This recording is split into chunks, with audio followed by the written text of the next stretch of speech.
Assalamualaikum warahmatullahi wabarakatuh. Kembali lagi ya di channel aku, teman curhat. Yang buat baru nonton, selamat datang. Yang udah like, comment, and subscribe, terima kasih untuk dukungannya. Jadi pada sesi kali ini aku tuh bakal membahas yang kayaknya yang lagi rame sih sekarang, khususnya di Aceh ya. Dan ini juga akan menyangkut dengan pola-pola yang lainnya yang lebih besar dalam jangkauan. Cuman itu adalah sebagai sampel dan pemantik dari latar belakang kenapa aku berbicara topik itu saat ini. Ini pertama kali kemarin itu aku sempat ngelihat beberapa berita di platform media seperti di Instagram dan juga ya di Instagram sih yang kebanyakan, bahwa di PON Aceh itu, Pekan Olahraga Nasional PON Aceh Sumut itu banyak banget hal yang menjadi sorotan masyarakat. Yang pertama masalah catering, yang kedua hal-hal lainnya lah, masalah teknis. Aku nggak terlalu peduli dengan hal itu karena aku juga bukan bagian dari peserta PON. Dan yang paling miris adalah, dan ini yang paling aku terasa adalah bahwa honor dari penari yang dalam pembukaan acara PON, dan ya itulah sampai saat ini belum dibayarkan lunas. Dan aku kenapa merasa tergerak untuk membahas ini, karena bagaimanapun aku pernah berada di posisi itu, mungkin sebagai bukan dalam skala besar ataupun yang sebesar PON ya, tapi lebih sedikit dari itu, lebih kecil dari itu, ya normalnya lah, seperti seorang karya atau peserta PKA begitu. Aku pernah melakukan hal yang demikian dan aku terasa banget apa yang dialami oleh orang-orang itu sekarang yang terlibat dalam sayembara tersebut, event besar, namun upahnya atau mereka tidak dihargai secara materi. Nah, yang perlu aku sampaikan, yang pertama, sebenarnya seperti aku bilang tadi, aku pernah berada di posisi itu. Jadi salah satu kenapa aku tidak ikut terlibat dalam banyak hal setelah aku tamat sekolah itu ya karena aku melihat dari cara pengkoordinasian sistem di pemerintah tempatku tinggal di Indonesia itu tidak sesuai dengan apa yang seharusnya terjadi, tidak sesuai antara bagaimana kaidahnya dengan bagaimana yang dijalankan. FYI, dari kecil aku sebenarnya terbiasa ya mengambil posisi dalam organisasi, setidaknya yang paling kecil seperti jadi ketua OSIS atau apa demikian. Dan kadang-kadang juga aku ikut lomba seperti yang paling sering sih MTQ ya tingkat kecil-kecilan lah. Dan setelah aku besar, aku tamat SMA, aku memutuskan untuk tidak ikut campur, tidak terlalu banyak mengambil peran dalam organisasi. Bahkan ketika S1 aku skip untuk organisasi dan lebih fokus untuk hal-hal lain yang membuat aku lebih tertarik. Masalahnya bukan karena aku tidak ingin membangun diri, karena aku berpikir bahwa aku tidak sesuai dengan hal tersebut, hal apa yang dijalankan dalam organisasi, dalam pemerintahannya, dan dalam banyak hal, sehingga aku memutuskan dan aku tidak menginginkan berada di posisi itu, menjadi pejabat dalam waktu dekat dengan gaya yang demikian. Sehingga ketika besar sampai saat ini pun ketika aku berorganisasi, aku ditawarkan beberapa kali untuk mengambil bagian-bagian penting, dan aku bilang tidak, karena pertama tanggung jawab yang aku tidak mau mengambilnya, yang kedua aku tidak suka sistem dari pengajaran, pola pengasuhan kader dan ya organisasi atau pemerintahan di tempat kita, khususnya sistem dari Indonesia. Nah, yang pertama terkait dari masalah PON ini adalah kenapa menurutku pertama kali aku mau bilang bahwa ini menurutku bahwa sebenarnya orang yang menyelenggarakan yang bertanggung jawab dalam penyelenggaraan PON atau sejenis event-event yang lainnya, biasanya setelah event kita itu pasti ada kekurangan di sana di sini, dan sedemikian itu untuk beberapa posisi seperti yang menjadi penarinya atau yang membuka atau apa segala macam. Dan sebenarnya apa yang menjadi masalah saat ini? Masalah saat ini adalah, aku pikir ya,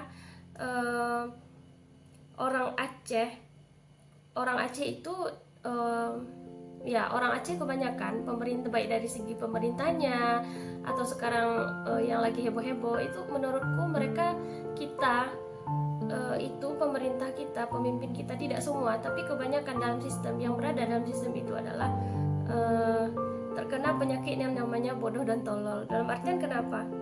Kita kekurangan pemerintah kita itu dan orang-orang yang terlibat dalam banyak hal di Aceh, di Indonesia khususnya di Aceh ya, yang aku lihat banyak mendapat sorotan. Kenapa banyak masalah? Karena yang pertama, mereka kurang otak dan juga kurang pemikiran, kurang moral. Kenapa aku bilang dalam kasus PKA ini seharusnya kalau mereka ingin korupsi, aku jujur ya, dari awal aku bilang itu adalah korupsi. Walaupun mereka akan terus bilang, orang-orang akan terus bilang, pihak-pihak manapun yang mereka akan selalu mengatakan bahwa kita kekurangan dana, kami masih mengkondisikan ini, mengkondisikan itu. Aku tidak pernah percaya akan hal demikian. Jadi menurutku yang pertama, penyakit kita orang Aceh adalah yang satu, kurang moral dan juga kurang otak, kurang pikiran. Maksudnya otaknya memang didengkul sebenarnya mereka.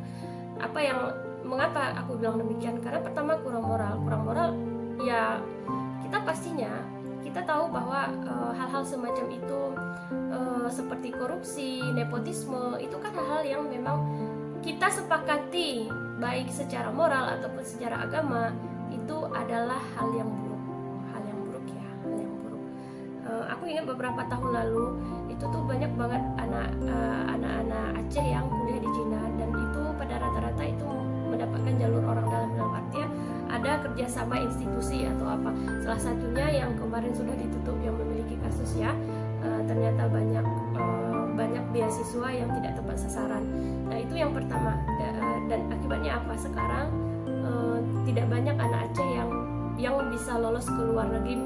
Ada, bukan tidak ada, tetapi yang lolos tersebut, yang mendapatkan kesempatan di luar, belajar di luar itu memang laki perorangan, keberuntungan, dan juga memang kapasitasnya demikian. Jadi tidak bisa asal masuk seperti tahun-tahun kemarin yang ada disupport sama lembaga atau ya demikian program pemerintah yang katanya. Kenapa? Yang pertama itu kita kurang moral. Walaupun kita Serambi Mekah, menurutku kita memang kurang moral dari awal. Kenapa? Karena praktek-praktek yang terlarang dalam sebuah kepemimpinan itu marak terjadi, dan banyak kan orang mengatakan bahwa that's normal, dan iyalah dia ada bapaknya di sana, ya dialah ada bapaknya di sana. Kita masih mengadopsi mental sebelum sebelum reformasi ya. Itu menurutku kita kurang moral. Yang kedua, memang pemerintah Aceh itu dan beberapa orang yang memiliki kekuasaan itu memang kurang otak. Dalam artian apa? Menurutku sebodoh-bodohnya orang, jikalau mereka memegang kekuasaan dan mereka ingin melakukan korupsi, pasti diupayakan bahwa dia tidak akan ketahuan. Sebenarnya dalam acara PON, dananya itu tuh aku bilang ya that is fantastis, mungkin itu memang fantastis, dana yang fantastis. Cuman banyak hal-hal yang lebih fantastis dari lainnya. Jadi kenapa bisa tersorot oleh publik? Nah, hal itu kan menandakan bahwa dia tidak cakap dalam mengelola keburukannya. Inilah yang menjadi dua penyebab ini yang bisa menjadi bumerang dalam kehidupan pemerintahan atau praktek-praktek korupsi diskusi kolusi nepotisme di Aceh. Dan aku nanti di bagian terakhir aku bakal bilang ya bagaimana sebenarnya cara korupsi itu yang benar. Walaupun itu tidak benar secara moral, tapi ini sebagai wanti-wanti. Jadi yang pertama aku mau jelaskan bahwa memang orang kita secara moral kita kurang, secara otak pun juga kita kurang teredukasi dalam bagaimana menjadi seorang pebisnis, mendapat tender atau pebisnis atau menjadi politikus. Kita sangat kurang dengan hal itu. Nah, aku ingat beberapa tahun lalu, aku ingat banget sewaktu aku kecil, jadi aku sering ikut MTQ dengan kakakku, dan waktu TC itu kita terakhir kan kita dikasih apa ya, kayak uang latihan gitu ya, dan itu antara yang tertera dengan yang diberikan itu tidak sama, dengan alasan untuk membayar ini, membayar itu, membayar ini, membayar itu, untuk yang ini saja tidak cukup. Itu jikalau kalian seorang atlet atau seorang seniman, ketika setelah mendapat berurusan dengan yang namanya pemerintah, dengan institusi, ketika mereka bilang ini uang ini dipotong untuk ini karena kita menanggung biaya ini, jangan percaya. Aku bilang jangan percaya. Kenapa? Karena pada dasarnya siap atau tidak siap, suka atau tidak suka, penyelenggara atau dia memilih kamu atau kamu terpilih untuk event tersebut, itu bukan tanggung jawab. Itu urusan mereka, mencari sponsor di mana, mencari ini itu di mana, ataupun jika mereka ingin korupsi atau ingin memberi makan gundik-gundiknya, itu bukan urusan. Dan biasanya ini diserahkan, kewajiban untuk menenangkan kamu itu diserahkan oleh bawahan-bawahannya biasanya ini. Nah, apa yang aku lakukan? Aku pernah mendapatkan perlakuan demikian ketika aku masih sekitar umur berapa ya? Kalau tidak salah SMP kelas 2 lah ya, sekitar 14 tahun, 13-14 tahun. Jadi aku pikir awalnya aku pikir itu normal aja, tapi setelah aku belajar lagi, aku ikut lagi MTQ, dan itu dikatakan bahwa kita kekurangan dana. Waktu aku SMA kalau aku nggak salah, kita kekurangan dana ini segala macam. Dan ketika aku sudah besar, aku sudah paham bahwa sebenarnya itu bukan urusanku. Dan apa yang aku lakukan adalah aku bilang sama pendampingnya, mereka bilang, kenapa kami tidak memilih pendamping dari kami, karena kita memang kekurangan dana. Makanya ini saya bilang, bayar ujrah saya sekarang, saya mau pulang. Kami tidak ada TC, tidak ada ini, tidak ada itu, kalian kasih kami sini dan kalian harus berdiri di sini. Aku punya waktu yang lain untuk melakukan aktivitasku, bayar sekarang. Menang tidak menang segala macam aku tidak peduli. Terus aku pulang sampai dibilang bahwa aku beberapa kali dikatakan bahwa tidak ada otak ya. Cuman menurutku adalah mereka mengatakan hal demikian itu karena ada alasan yang lain, dan aku tidak pernah percaya dalam bahwa seorang pemimpin pemerintah itu terkendala dengan hal-hal yang demikian. Bukan tidak percaya bahwa uang itu tidak ada. Itu sebenarnya bukan tugasmu. Itu adalah tugas mereka mencari sponsor, seperti yang aku katakan tadi. Ketika kita bersedia, kita siap, maka sediakanlah dengan segalanya. Itu adalah seni dari seorang pemimpin, mengatasi semua masalah ya. Mengatasi masalah. Jika kamu tidak bisa dengan hal itu, tolong bodohi saja orang-orang yang bisa dibodohi. Nah, lalu ketika aku latihan untuk PKA, sebenarnya keadaannya juga demikian. Aku pikir latihan aku dengan teman-teman itu tidak dibayar dengan fair oleh pemerintah, dengan alasan bahwa kita kekurangan dana segala macam ini itu. Hey bro, kita bayar pajak segala macam, dana ini dana itu tuh pasti ada. Cuman masalahnya adalah you are not kamu bukan orang, kamu adalah membayar latihanmu, membayar upayamu untuk tampil maksimal, itu bukanlah prioritas. Yang prioritas mereka pertama adalah memasukkan uangnya ke kantongnya. Jadi bukan karena tidak ada dana, aku tidak pernah percaya bahwa tidak ada dana untuk membayar ini itu dalam hal event. Tidak, bukan kekurangan dana, tapi itu adalah kamu bukan prioritasnya untuk dibayar. Bahkan ketika aku kembali kuliah, aku hanya mengambil bagian-bagian tidak pentingnya saja ya, seperti hanya menjadi anggota atau ya hanya bisa berkontribusi sebesar apa yang aku bisa berkontribusi, karena menurutku kita pola kepemimpinan di Indonesia itu memang sudah menjadi template ya. Korupsi itu memang sudah diajarkan sejak dari tingkat SD mungkin ya, dan mungkin ya SD lah. Setelah ada hal ini itu kan memang harus ada disisakan, biar apa, biar bisa dibagi-bagi gitu.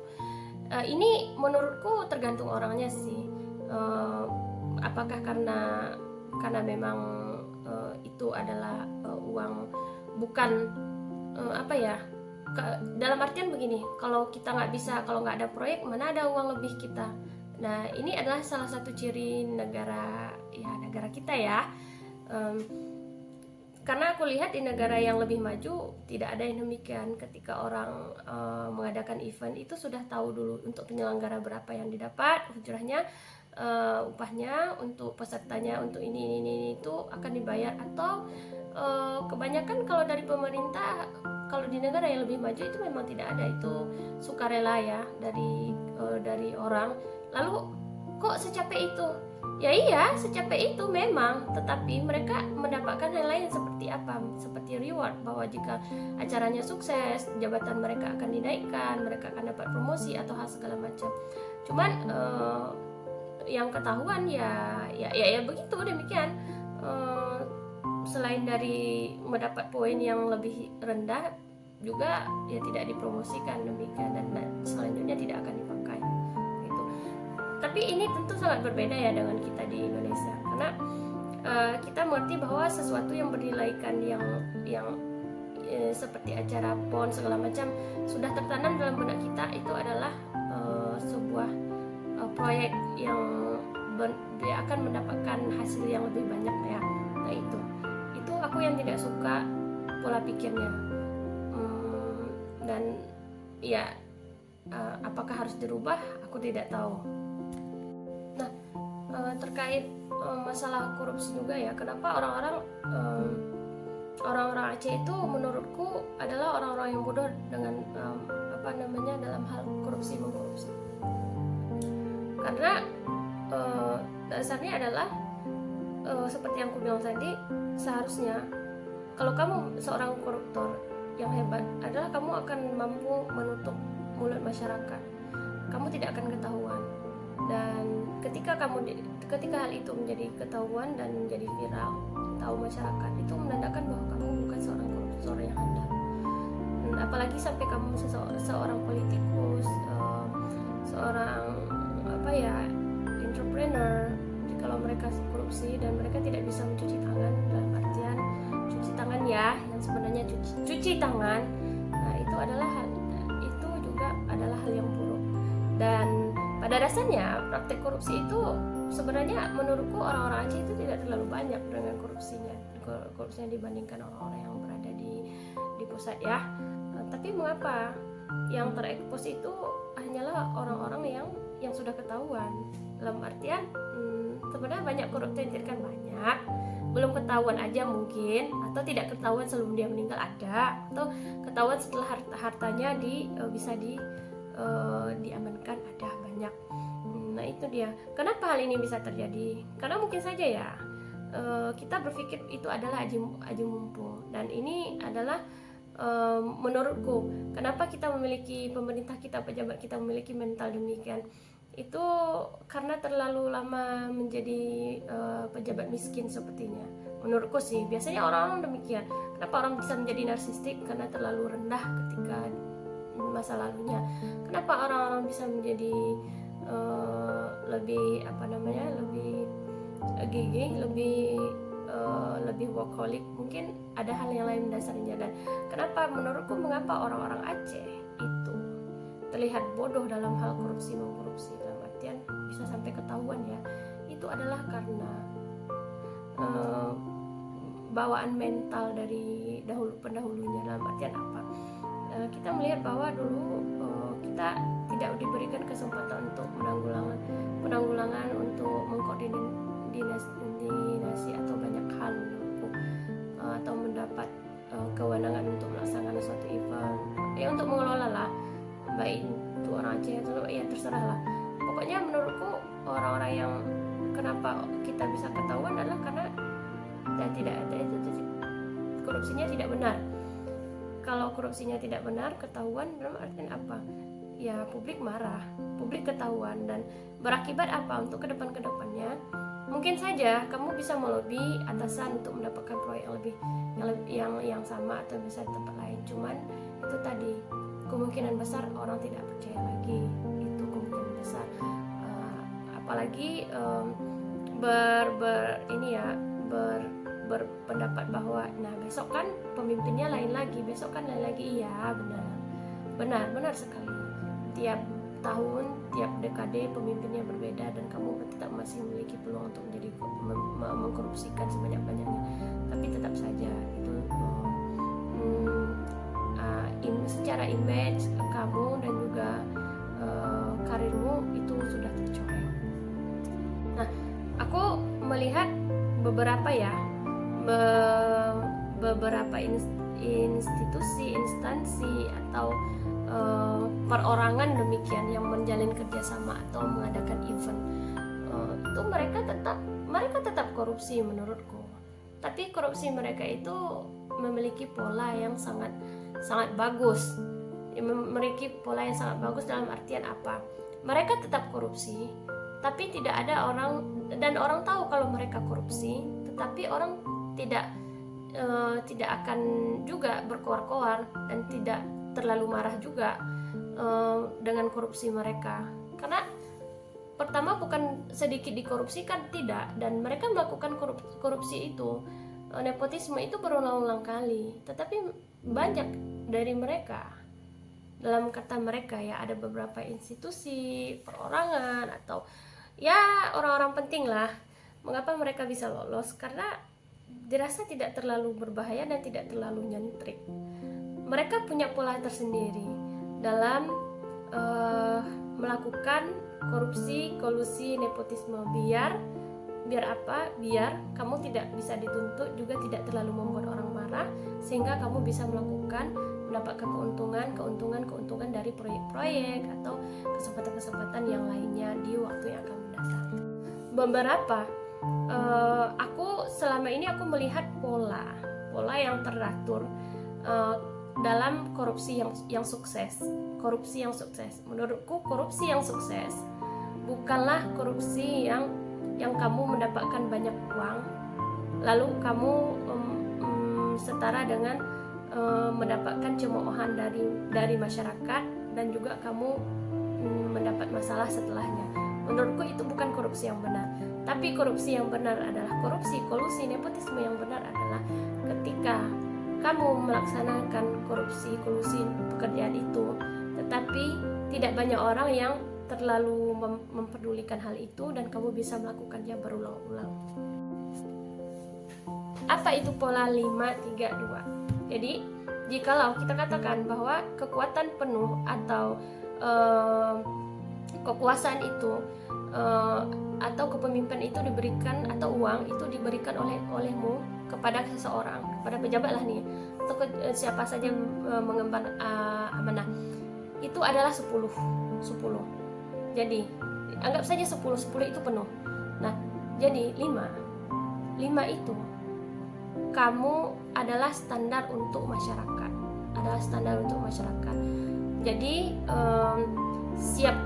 bereskan hal itu dulu. Apakah terkait dengan pelayanan atau jasa pelayanan atau infrastruktur atau barang-barang hal yang kecil lainnya. Tidak perlu terlalu megah, ada dan layak.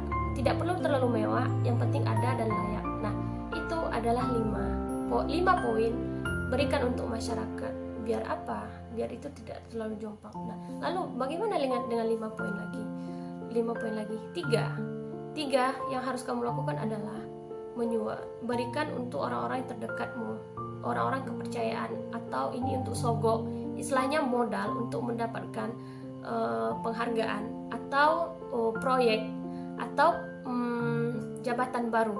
Ini bisa kamu berikan kepada mungkin atasan atau kolegamu yang untuk uang penutup mulut, untuk bisa disuap segalanya. Nah, yang terakhir adalah yang dua, kamu hanya boleh mengambil dua itu boleh kamu ambil, dua yang boleh kamu ambil. Dalam artian apa? 5 itu khususkan untuk masyarakat, selesaikan dulu standarnya, tidak terlalu mewah, tidak terlalu heboh, yang penting memenuhi kriteria dan membuat orang bisa nyaman. Itu 5. Lalu yang 3, tutup mulut orang-orang yang di sekitarmu yang ingin melaksanakan korupsi, dan juga gunakan untuk modal mendapatkan hal-hal yang baru di kedepannya. Lalu 2 poin, inilah yang kamu korupsi, masukkan ke kantongmu sendirian. Nah, jika kamu paham hal demikian, hal itu, sebesar apapun dananya, jikalau kamu paham, kamu tidak akan terlalu mendapatkan masalah. Dalam artian apa? Jikapun orang tahu kalau kamu korupsi sedikit, orang pasti bilang, kan kita baik-baik aja kok, nggak kenapa-kenapa, jalannya bagus, acaranya berjalan dengan baik, atlet diberi makan dengan layak, semua upah dibayarkan, baik itu penari, penyanyi atau segala macam, semua dibayarkan, tidak ada masalah. Nah, yang masalahnya adalah itu tadi, kembali lagi, perkirakan sebesar dana sebesar apa yang akan masuk. Jadi dikatakan bahwa kamu paham dananya ada 15 miliar atau 1 triliun untuk melaksanakan sebuah event atau membangun sebuah tempat, dan kamu tidak memiliki perencanaan awal, kamu belum bisa mengestimasikan berapa dana yang bisa digunakan untuk proyek tersebut, yang minimal seorang pejabat, seorang politikus, seorang penerima tender, dia sudah bisa mengalokasikan dulu, sudah memiliki rancangan di kepalanya berapa dana yang akan ditunggangkan untuk dikeluarkan untuk sebuah event atau sebuah acara atau apalah untuk hal tersebut. Nah, jikalau hal itu jauh dari estimasi kamu bisa korupsi, jangan diambil. Karena itu tadi bahaya, ketika kamu bisa mengambil itu bisa dan tidak sesuai dengan harapan dan tidak sesuai dengan bukan keinginan rakyat, tidak sesuai dengan template, atau kamu akan mendapatkan masalah-masalah yang lainnya. Itu sangat berbahaya. Jikalau kamu mengatakan estimasi dana yang akan diberikan, dana yang akan dikucurkan misalkan 5 miliar, kamu paham bahwa 2,5 miliar itu sudah bisa menyelenggarakan acara, dan itu sudah bisa mengcover untuk banyak hal, dan kamu tahu item-item yang harus diberikan apa. Nah, 2,5 miliar lagi kamu bisa membaginya. Dan jadi polanya adalah 5 untuk acara atau untuk masyarakat, untuk segala macam. 5 itu untuk proyek, 3 itu untuk orang-orang dekatmu, pendukungmu yang terlibat atau atasanmu, untuk menarik hal yang lebih banyak lagi, orang yang penting menurutmu, dan 2 adalah kamu masukkan ke kantong. Itu adalah cara korupsi yang paling elegan menurutku. Karena kenapa? Aku melihat beberapa orang melakukan begini. Jadi ada beberapa kerjasama, dan ini diberikan keluasan bahwa kamu mendapatkan 10 tiket dari kamu. Jadi kriteria orang yang dimasukkan adalah ini 1, 2, 3, 4, 5, 6, 7, 8, 9, 10. Dan apa yang dilakukan? 5 atau 4 saja. Itu mereka akan memilih sesuai standar. Ya, sesuai standar. Lalu tiga adalah orang-orang yang mereka akan menarik orang-orang, memberikan kepada orang-orang yang yang menurut mereka bisa menjalankan bisnis mereka, dalam artian bisa membuat mereka lebih nyaman dalam berbisnis, atau bisa mendapatkan peringkat yang lebih besar, atau mendapatkan posisi yang lebih besar lagi. Jadi 3 ini diberikan kepada orang-orang yang sesuai, untuk cocok untuk mereka. Dan 2 apa yang 2 lagi 2 poin lagi mereka akan memberikan untuk keluarga mereka, orang-orang terdekat mereka, seperti anak, sepupu, menantu, segala macam. 3 untuk kantor, untuk teman lah, untuk membayar ini itu, pokoknya demikian. Jadi 10 dia pola korupsi itu 5, 3, 2. Kalau aku melihat ya beberapa kali, dan waktu kecil aku mencoba hal ini ternyata berhasil, tetapi aku tidak melanjutkannya, maaf, karena aku pikir itu tidak baik. Jadi 5, dan ternyata setelah aku besar, semua orang itu tuh yang korupsi yang berhasil itu malah yang tidak terlalu inilah. Kalau dibilang korupsi enggak, ada juga kok yang ini standar tercapai gitu. Kalau dibilang enggak korupsi, ya ada korupsinya gitu. Tapi apa yang berbahaya? Enggak ada bahaya gitu. Yang bahaya adalah ketika kamu ketahuan terlalu banyak, dan itu sangat memperburuk citramu. Itu sangat berbahaya. Jadi korupsi yang elegan adalah 5, 3, 2. 5 serahkan pada aslinya, pada apa yang seharusnya dibuat, lakukan. 3 berikan kepada orang-orang yang terdekat, yang bisa mendukung posisimu dan memberikanmu keuntungan lebih banyak. Dan 2 berikanlah untuk keluargamu, atau untuk kantongmu, atau untuk gundik-gundikmu, untuk kesenanganmu. Itu adalah cara berkorupsi yang benar, agar tidak terlalu banyak drama ke depannya. Walaupun ya secara moral itu tidak baik, tapi kalau ingin kamu korupsi dengan elegan, pakailah cara ini. Kenapa aku banyak melihat hal itu ketika aku besar, dan ketika aku review lagi, aku pernah melakukan hal itu sekali, dan ya nggak ketahuan sih, tapi aku lupa saat SD SMP, mungkin SD kali ya. Dan itu dia, aku pikir sekian ya untuk video kali ini. Dan mudah-mudahan siapa aja yang terlibat dalam acara PON, atau siapapun yang merasa dirugikan oleh pemerintah, jadi tahan-tahan lah ya. Dan kalau kamu tidak memiliki kekuatan yang lebih besar untuk melawannya, ya jangan. Tapi carilah cara agar hal itu tidak terulang lagi. Karena sebenarnya walaupun bagaimanapun, kekuatan itu tetap berada pada rakyat kembali. Tapi ketika orang yang berada di atas itu memiliki skalanya, sehingga bisa mengintimidasimu, maka kamu harus mengumpulkan masa yang paling banyak. Dan ya sabar, dan berikan balasan di waktu yang tepat. Aku tidak mengatakan skenario pembalasan dendam dari rakyat yang paling elegan itu, yang paling bagus itu apa, karena aku takut bahwa ini akan menjadi bumerang, hal